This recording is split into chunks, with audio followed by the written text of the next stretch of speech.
empowering you through the voice of truth with your host, Dr. Joel Hunter.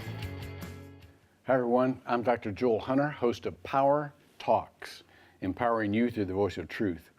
On today's program, we have Justin Daly, pastor of Action Church, which has 4 campus locations: Winter Springs, Winter Park, Oviedo, Sanford, and we'll get to more of those later. Also, we have Kaylee Newkirk, who is the Regroup director and sometimes preacher at Summit Church. I cannot wait to hear this woman.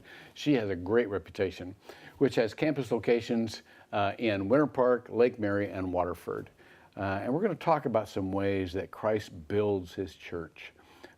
These church leaders have great perspective, and I'm a big fan of both of them, and this is going to be fun. I love to talk about the local church and what the local church does. Justin, let's go to you first. You have, this is incredible, the second fastest growing church in the United States. So I don't even know what to say to you, except you got to get some sleep, bro. Yes, sir. It's just unbelievable. Tell us about how that happens. Do you know how it happens? Oh man, a lot of prayer, a lot of stress, a lot of sleepless nights. We have a great team, and we come from a great place. And so our journey starts 50 plus years ago. My grandmother was praying for a church planner. Yeah. She thought it was my dad, and she missed it by generation. She kept telling him, my dad's name is Steve. Steve started church. Steve started church. And he was a business guy, really the American dream, American success story, and she missed it by generation. So our church was birthed and founded on prayer, and then God just really bringing a great team together about 5 years ago to move to the Orlando area, and kind of the rest is history. That is so good. I often say, if you got a grandmother praying for you, just give it up. That's it. You know, because it's done. It's accomplished. Yes, sir. Kayla, let's go to you, and then I'm going to go quickly back to Justin. You are just a valuable leader at Summit Church. You not only are the director of Regroup. Tell us what Regroup is. So Regroup is a care and recovery ministry. It's basically a process of spiritual formation that is informed by the 12 steps. So we don't do strict 12-step work, but we take our cues from them because we don't want to reinvent the wheel, and they do a great job. It's also heterogeneous, so people are in there for a variety of different reasons, and we put them all together because we segregate men and women. But in terms of the things that we're struggling with, we find that we can all learn from one another, and we're all, the root of all of our struggles is sin, and we can learn and support one another through the process of figuring out how to unroot some of that. I'm trying to figure out who isn't or shouldn't be in recovery. I'm trying to figure that out too. All of us, are coming out of something and have just developed patterns in our lives that are destructive. And so thank you for what you're doing. You have, I love this. This is the reason I had to get my notes. You are a certified senior professional in human resources. What does that mean?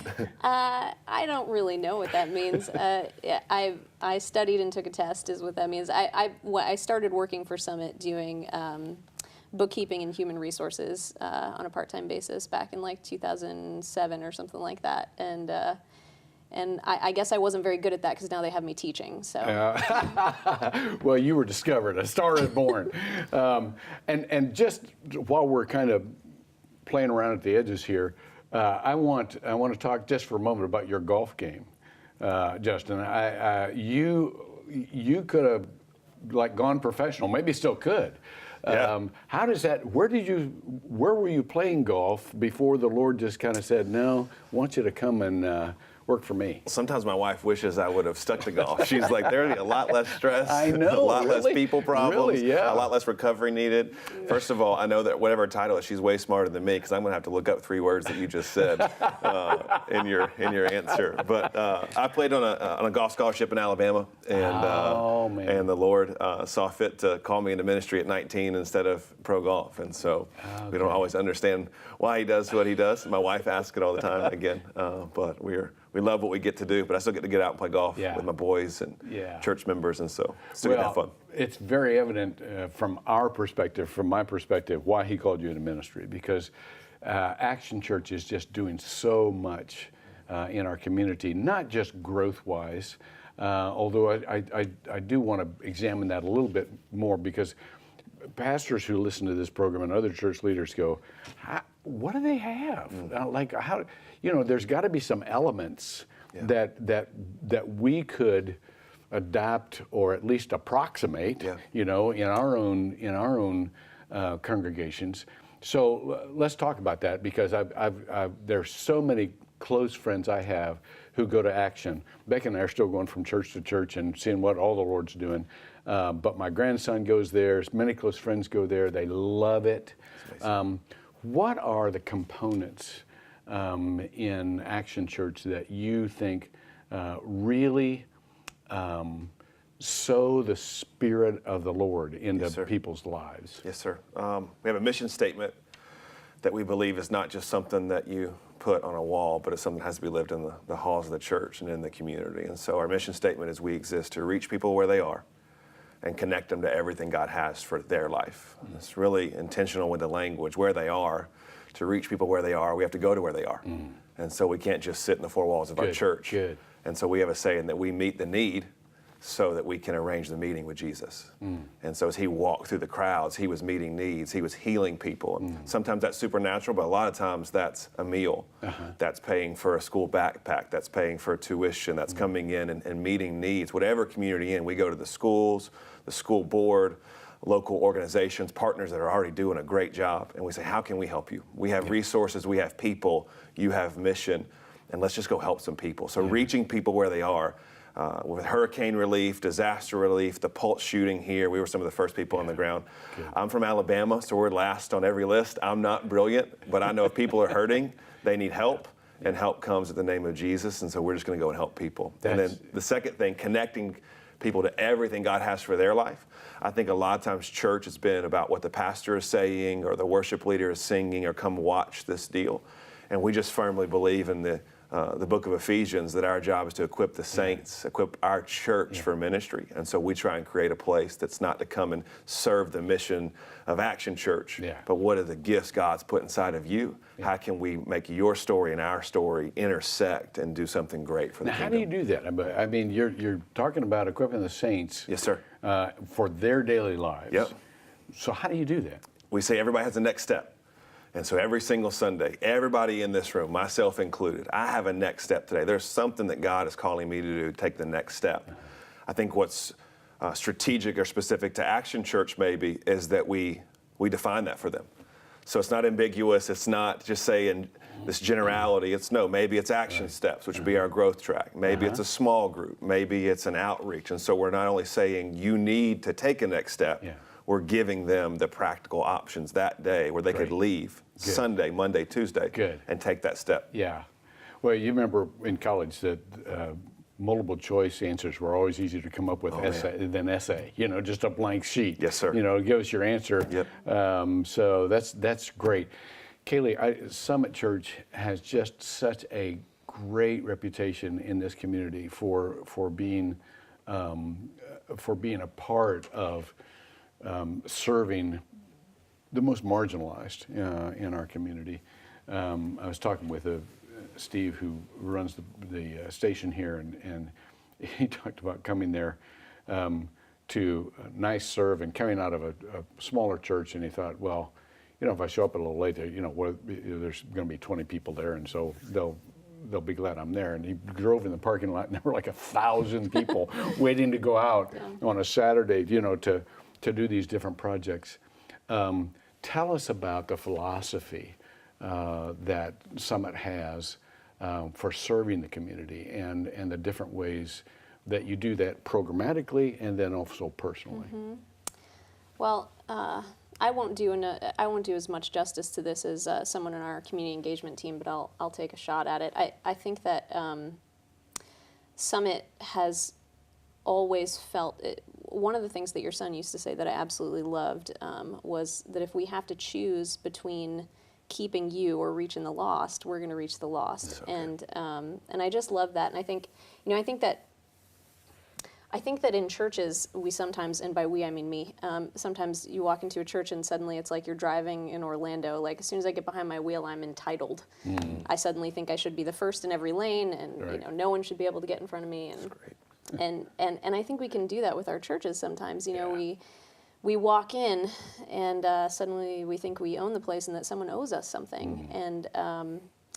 And I don't know how that happens. I'm sure it happens for a lot of people in a lot of churches. But the reality is that we are the church. The church, if the church owes something, then we owe something. And I think that a big part of how Summit has functioned over the years, and a big part of what we're most passionate about, is making sure that we're reaching the lost people outside of the four walls of Summit, and not just trying to keep everyone happy inside the four walls, because that's not going to get us very far as the body of Christ.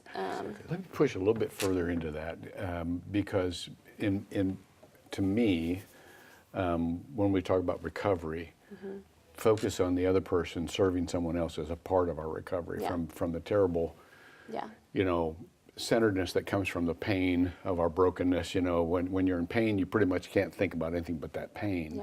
And so the part of the growth from that and part of the relief of that comes from helping other people.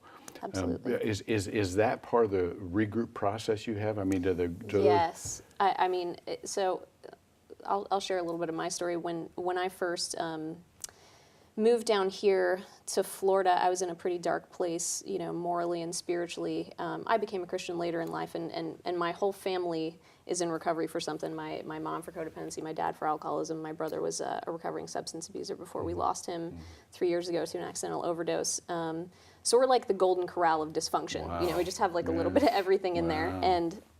And so I had already made, the kind of tragic decisions with my heart and with my body that made hearing the offer of the gospel really good news to me. So I clung to it, and when I came to know Jesus, I made these vows that I was not going to do this again, and I was going to do it right, and I was going to make these changes, and I was up and to the right for a little while, but then given the right set of circumstances, I took another dip. And so, my life became this kind of cyclical ebb and flow of obedience, of these, seasons of saying, I'm going to do this, and then failing at it. And sweet, well-meaning Christian people were telling me to just come to church more and read my Bible more and pray more, and I was doing those things. And I started to feel like, am I more broken than normal people, that I'm incapable of changing these habits? And so then I came to Summit, and I was invited to this ministry called Regroup. And what I discovered there was that, faith, while it is absolutely the necessary first step to transformation, it's not the only one. There's a tool belt that I was missing. And when people were telling me to pray more and read my Bible more, I was like, I feel like someone's lying to me. And what I discovered was this tool belt. And once you get a taste of that freedom, I remember, a moment when I realized for the first time that I was capable of making better decisions than the ones I'd made.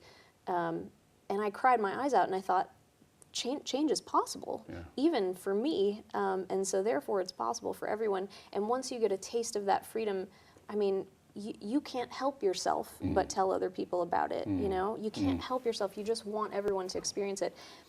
The other thing that I think is really important about that is that I think that we, and I think we being everyone in the church, we're in a moment of created history where we've made every good thing into a potentially addictive substance. I remember when I was growing up, I had to wait week to week for the next episode of Lost. What's in the hatch, John Locke? Just tell me. And I couldn't know. But now you can binge watch Netflix. You can have food at your doorstep. They have Amazon Now. Do you know this? Where you can order something on Amazon and it comes within 2 hours. Oh my goodness. It's bananas. So. We've taken away, I think, all of the opportunity for us to practice patience and self-control, but then we throw people into relationships where they still need them, like marriages and churches and friendships. And so Powerful. I think, very powerful. Justin, you said so much I want to respond to, and so, but I see Justin just nodding, she's doing preaching. This over there. She's preaching to me, and to be continued. But you have the Action Church has a reputation of having a lot of younger people coming, and And what Kayla just said is especially indicative of a younger population. For sure. I mean, we old folks have our addictions, but they're all socially acceptable by now, and you know, but the younger generation has so many opportunities and so many attractions and so many gadgets and other things that can substitute for a central core relationship with grace, with someone who loves them no matter what. How do you guys, do what she's talking about? I mean, what is your philosophy for helping people keep Christ central enough that they don't need all these other things in an addictive way? Yeah. I think for a while for us, and I was in Next Generation, our youth ministry, before we planted our church. I think for a while the idea was to compete with it. And we've got to do all this attractional stuff. Oh, yeah, good. And we built some really great youth groups. But the problem is that you graduate from youth group. Yeah. But in our walk with the Lord, you don't graduate from your walk with the Lord. You don't graduate from the local church, the thing that He's building and returning for. Yeah. And so what we've tried to do is, I asked our student leaders a question. We were revamping our student ministry at Action Church. And I said, name the sermon that changed your life. Name the video game that changed your life. Name the huge attractional event at church that changed your life. And they're like, it wasn't. I said, what was it? It was a conversation with a youth leader, with an adult leader, with a pastor. And I said, well, let's quit spending all this time and energy attracting them to something they can find somewhere else, and let's just give them authentic community. Let's find leaders that love students. Let's get together in small and medium-sized environments. Take that same time we do to do church again, and let's go to football games. Let's go to dance recitals. Let's go to drama performance. Let's be in these students' lives and let them know something matters. So we define the win for our student ministry, which is they find their own relationship with Jesus, not moms, not grandmoms, not dads, and they love the local church, not youth group. And if we can accomplish those two wins, we feel like we got a chance when they go to college or their next season where they're not graduating from their relationship with the Lord. Let me ask each of you how in your lives, I know what it is to be in ministry where thousands of people kind of are, just because of how institutional ministry is built, they kind of look to you for leadership, and they feel like they have a relationship with you, and so they want access, and they want to talk to the pastor or the church leader. That's impossible. How do you in your personal lives keep the few close relationships that you need that will give you the resilience that you have to continue in such a high demand calling? Kaylee, what about you? Yeah, I think it's really challenging when you do feel like a lot of what you do is pouring out. And for me, it's essential to be somewhere where I'm not the one in charge, where I'm not leading. And so I do that through different friendships, also through 12-step fellowships, like Al-Anon is a really wonderful thing for me. I also think that I was in a class last week in intensive at Asbury with Bob Tuttle for evangelism. Oh, yeah. Oh, my gosh. I can't believe he's still doing it. That guy is incredible. He is incredible. He's a little eccentric. He's brilliant. A little eccentric. I'm being kind. We're on TV here. When he would preach at Summit, I would go to all 4 services because I knew he was going to say something crazy, and I knew it would be a different crazy thing every service, and I didn't want to miss it. That's right.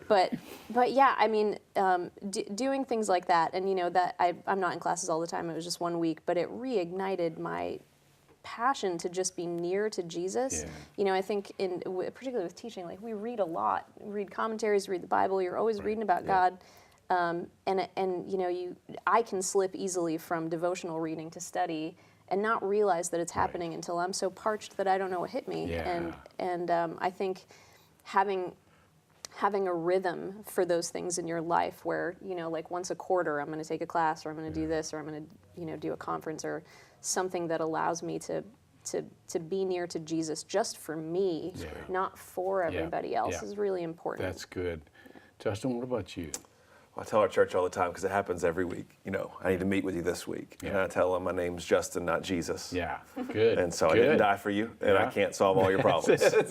And so we lay laugh. it out there, brother. We laugh a little bit awkwardly sometimes, and then we have a system, and I let them know we have a system to take great care of you, but I can't take care of thousands of people. It's not possible. Yeah. And I have a great wife, Stephanie, who you say, who do we go to? And I have some great friends. Pastor Tyler on our staff. I have some friends around the country. And so I think it's important to surround myself with people that love me, but that are not impressed with me. Yeah. In a world that we stand on a platform and people think my kids are perfect and my marriage is perfect, I know that they're not. Yeah. I say all the time from our platform, I'm just one step ahead of you. And I just say, I'm a professional Christian. I cuss in my head, not out loud. And so that's the only difference between you and me. I hear you. And so I just surround myself with some people that will say, hey, you got something in your teeth. Hey, you're not doing that great. And so let's talk about just transparency just for a second, because it's really important as we kind of evolve into the next form of the church.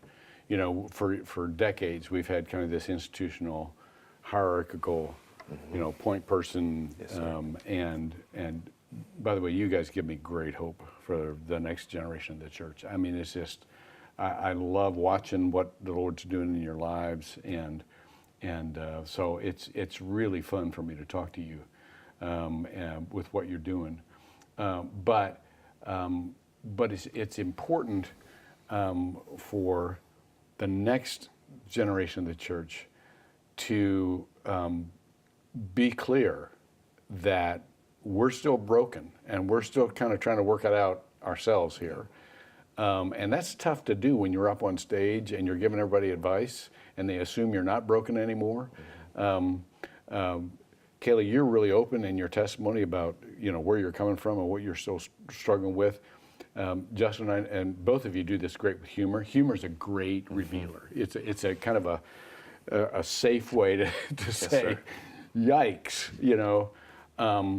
but how often, or is it designed, or does it just come natural that you send the communication that we're all broken and we're all standing in the needs of grace every day?